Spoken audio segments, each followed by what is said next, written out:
Okay, in this session, I'm going to go over setting up of a Kubernetes cluster on AWS instances. You can get bare minimum EC2 instances with one or two CPUs, which all one CPUs come in free tier, and we set up the cluster. So the important piece is also to cover the various components, especially the networking. That's why I wanted to show and go over this. So again, this is most of the stuff. The theory is covered in my book. It's available for free on Kindle, so you can see. And then setting up of a cluster, I started following this website, and I'll share it in the description. And I have my own notes on my GitHub page. So if you see, initially I started, if you see in the previous some of the videos, I started with one manager and two worker nodes. And the way it works is that so after creating the EC2 instances, there is a default VPC already available, so 172.31.0.0/16. So I didn't create another VPC, I just used that. And I have then there is a I created three instances, and they were all initially, they are all in the public subnet, because that's how I just started, although the worker nodes should always be in the private subnet. But so in the next, I'm going to show creating a private subnet, and then I created a worker in the private subnet. But as of now, in this case, so if you see, there are three managers, and they all have their own CIDR IP range, which means that every time a pod gets scheduled, it will always be within that CIDR range, like 10.244.0.0, and then .1 and then 2.0. So that's the CIDR range for each node. And then the node network CIDR is given 132.31.0.0. And then there is a pod network that got created when I started installing the Kubernetes, setting up the Kubernetes cluster using kubeadm init command. So that's the pod network CIDR I gave when I was creating it. So so this will give a detail of the how the in the AWS how it looks. So there is a VPC with that CIDR I was saying, right? And then now you have one subnet which was public, and I created three nodes within that public subnet. If the subnet is public, and all the three of my two managers, worker one, worker two, and manager, they have a public public IPv4.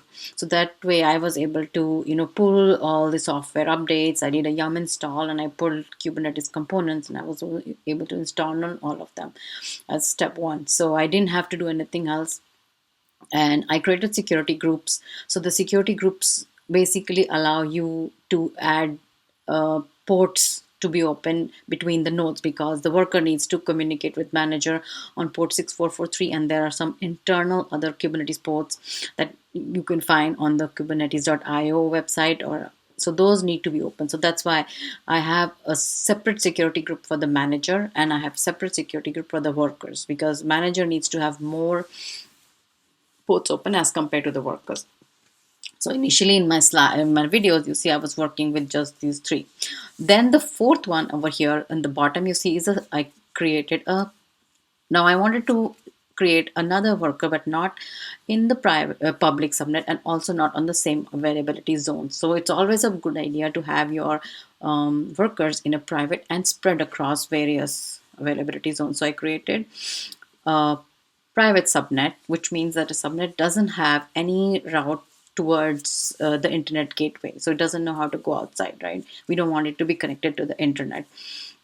And I created a separate AZ2, which was US East 1B. And after that, I created another EC2 instance, which within this private subnet, but without any external public facing IP.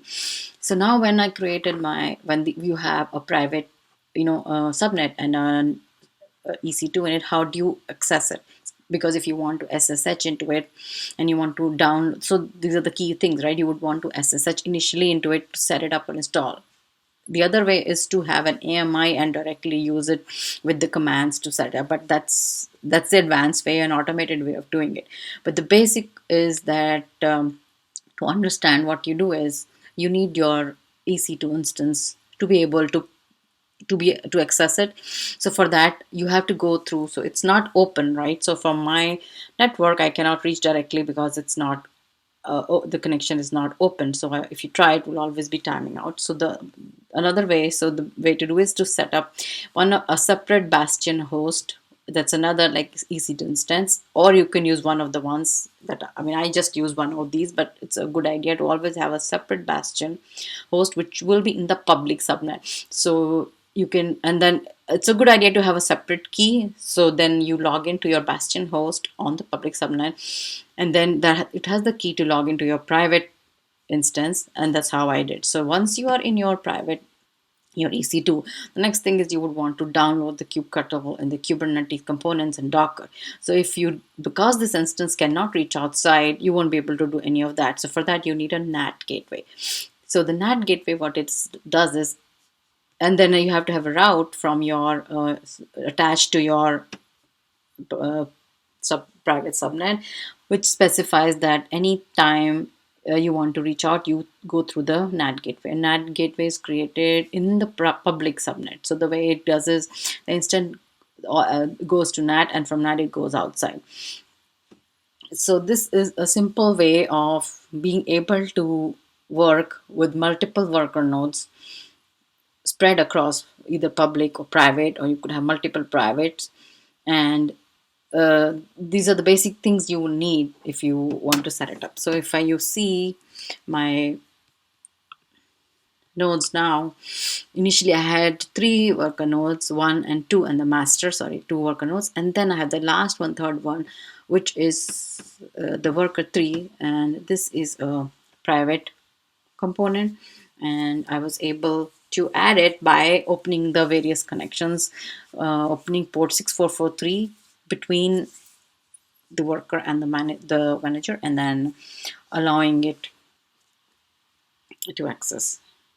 So if you see, there's nothing running on it as of now, but if I start working and it's making sure the pods, I can move over the pods, and I can read. There's nothing running on the third one, but when I start deploying, and this can also be specified when either using a constraint, then or if I move my other worker nodes also in the private, then it will be the best way to run a Kubernetes cluster.